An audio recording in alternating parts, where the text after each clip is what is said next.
Move It, Miss Macintosh, written by Peggy Robbins Janousky, and art by Megan Lands. Storytime with Miss Suzanne. Let's start a reading adventure together.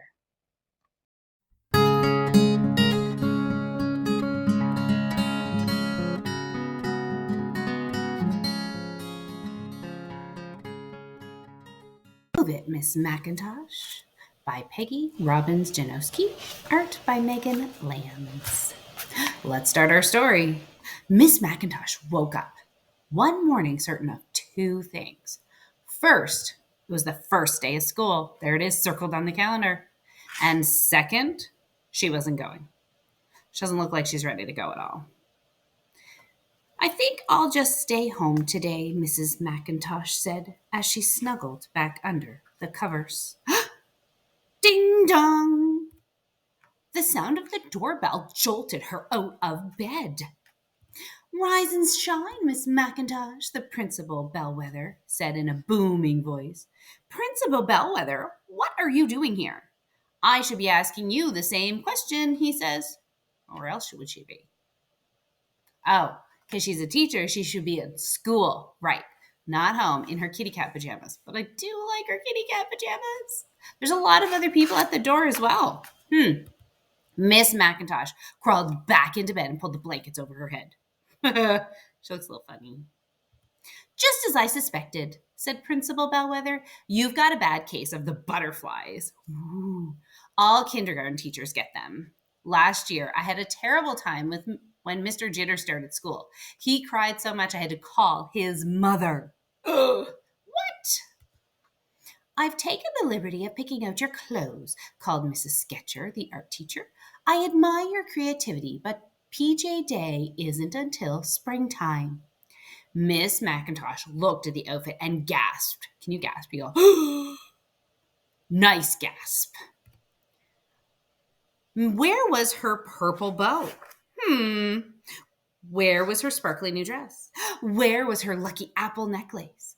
I think I'll get myself dressed, said Miss Macintosh. And she did. Doesn't she look great? She looks ready for school. Look at that. She's even got shoes on. Much better than the kitty cat PJs and kitty cat slippers, too. Cool.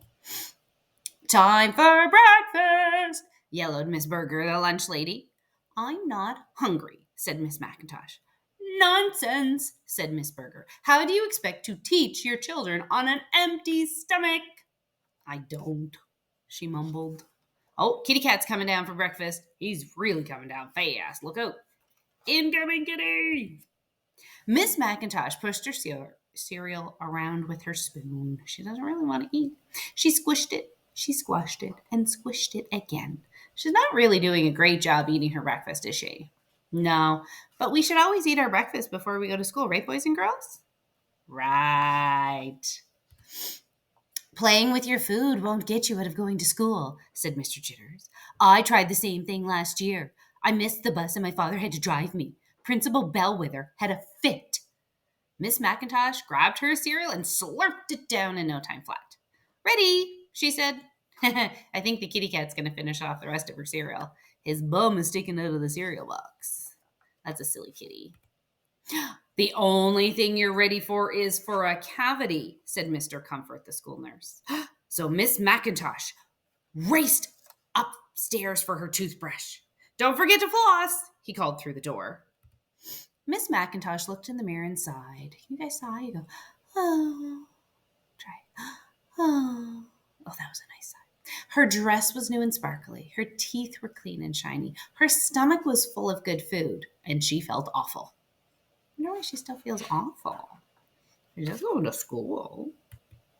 School is not for me, thought Miss Macintosh as she slipped out the bathroom door. Where do you think you're going? Asked Miss Patience, the guidance counselor. Back to bed, said Miss Macintosh. I don't feel like being new today. Oh, she's going to be new. Being new can be very scary. Everyone is new in kindergarten, said Miss Patience. Everyone's in the same boat. I know a song about a boat, announced Miss Melody, the music teacher. I always sing it when I'm nervous. Would you like to hear it? Miss Melody began to sing at the top of her lungs. We're in the same boat, we're both kinda new, so let's stick together just like paper and glue. Oh, that's one way. Interesting song. What a lovely song, said Miss Macintosh. Wait till you hear the rest of it, chirped Miss Melody. No time, yelled Principal Bellwether. The bus is here. Move it, Miss Macintosh. Miss Macintosh grabbed her lunchbox and charged out the door. She didn't slow down until she reached the bus. I thought you might be late this morning, said Miss Blueweather. Miss Bluebird. Haha, she's a bus driver. The school bus driver. Find a seat and keep your feet out of the aisle. By the way, my dear, your shoelace is untied. I don't know how to tie my shoes, whispered Miss Macintosh. Miss Macintosh's thoughts turned like the wheels on the bus. What if she couldn't find her classroom? What if she couldn't open her lunch? What if nobody liked her? Oh, I think she's getting more nervous. When the bus came to a stop, so did Miss Macintosh. School is not for me, she groaned. Miss Macintosh tiptoed down the hall and peeked into her classroom. 22 pairs of terrified eyes peeked back. What does terrified mean? It means very, very scared. That's right. Even the kids are scared, and so's Miss Macintosh. But she still went in. She says, "Good morning, children," she said as she inched her way into the room. "My name is Miss Macintosh." Oh no, thought Miss Macintosh. What? Why isn't anyone answering? Could the children have butterflies too? She tried to remember the words to Miss Melody's song, but she was too nervous. So instead she sang the first thing that popped into her head. I tried to stay home, I hid in my bed. I love apple jelly, wish my hair was bright red. From the back of the class, Miss Macintosh heard a small little giggle. Her heart soared with hope. Keep singing, she told herself.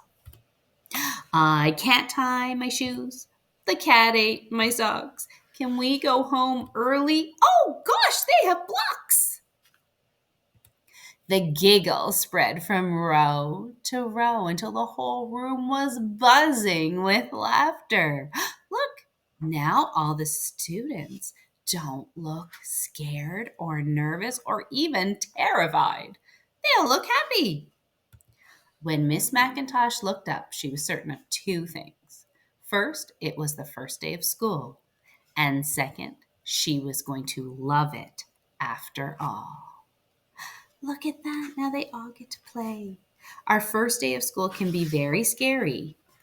Anything new can be very scary.